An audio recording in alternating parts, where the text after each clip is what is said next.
All right, welcome back to the New Sentinel. It's Vinny, and I'm sitting across from the man who can turn a proverb into policy, Mr. Chijioke Eze. Today we're pulling the lid off the stew pot that is the American food benefits game. And brother, it needs a hard stir. Ah, Vinny, you know these food policies. They are never as simple as they look on paper, eh? But let's get into it.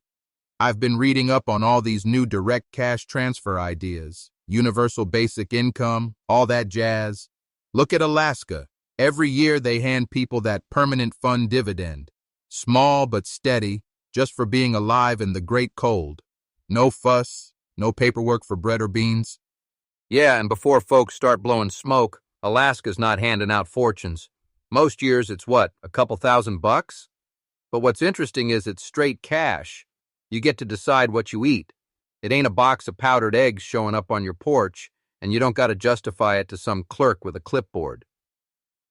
Stockton in California tried a smaller pilot, kind of like a taste test for UBI. Just gave certain families $500 a month. Cash, strings off.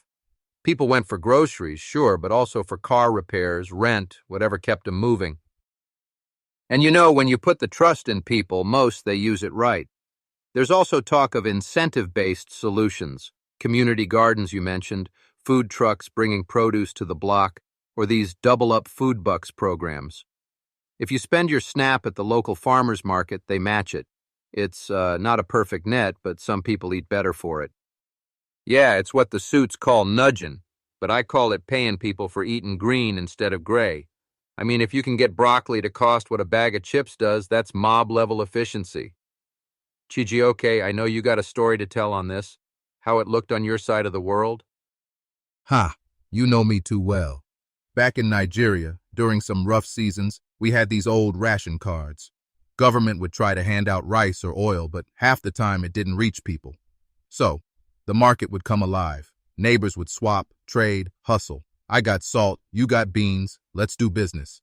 Sometimes, we looked after each other better than the state ever could. Systems break, but community improvises. It is, what do you Americans say? Street smarts, Abi? That's it, Ease. Sometimes when the official game's a mess, you lean on the street's own rules. And that, folks, is what the high-dollar think tanks miss. Sometimes power's about who you trust to put food on your table, not who's stamping your welfare card. Now let's pour a little cold gravy on this feast. Everybody talks about who gets welfare. But the real play, Chijioke, is who gets paid to manage the welfare. These EBT cards, electronic benefit transfer, they don't just appear out of thin air. They're run by giant private companies, Conduent, FIS, and all their cousins in the back room.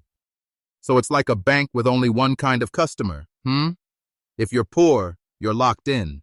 The state hands out the contract. We're not talking pocket change here. J.P. Morgan, I remember, held $200 million in those deals at one point. For managing the plastic, charging the transaction fees, adding service costs, you name it. Makes you wonder, who really needs help here? Exactly. See, when Vinny looks at that setup, it's like watching a crew muscle the only road into town. You don't control the supermarket, you control the gate. The mob used to tax every crate moving off the docks. These firms do the same, just digital. The difference is they got lobbyists instead of enforcers. Every time you swipe your EBT, the middleman gets a taste, and who's going to yell? The poor? Give me a break. Ah, my brother, you said it. Most people see a food card, but the business is not in the groceries. It's in the gatekeeping. The fintech apps now, they market to poor people. No fees, faster access.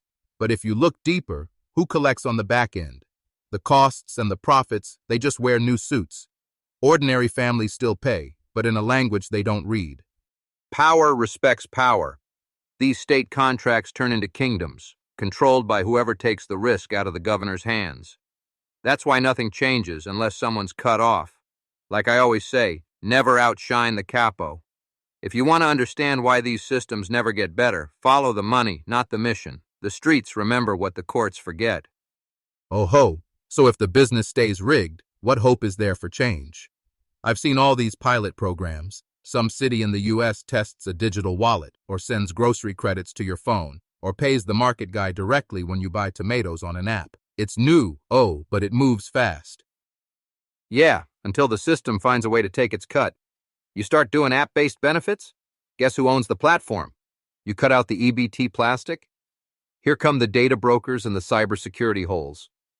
Look, I'm not scared of innovation, but bureaucracy's like concrete and it's poured by lobbyists. You disrupt this gravy train, you get lawsuits, leaks, fraud. Any move that threatens a billion-dollar contract, that's a street war, just on paper. Hey, and the risk is real. Fraud goes digital, one big hack, and families see zero balance overnight. Data privacy, too. If you thought bank fees were hidden, wait till you try tracing who is selling your shopping habits to the highest bidder. It becomes, what my father would say, a snake with many heads. You chop one, two more appear.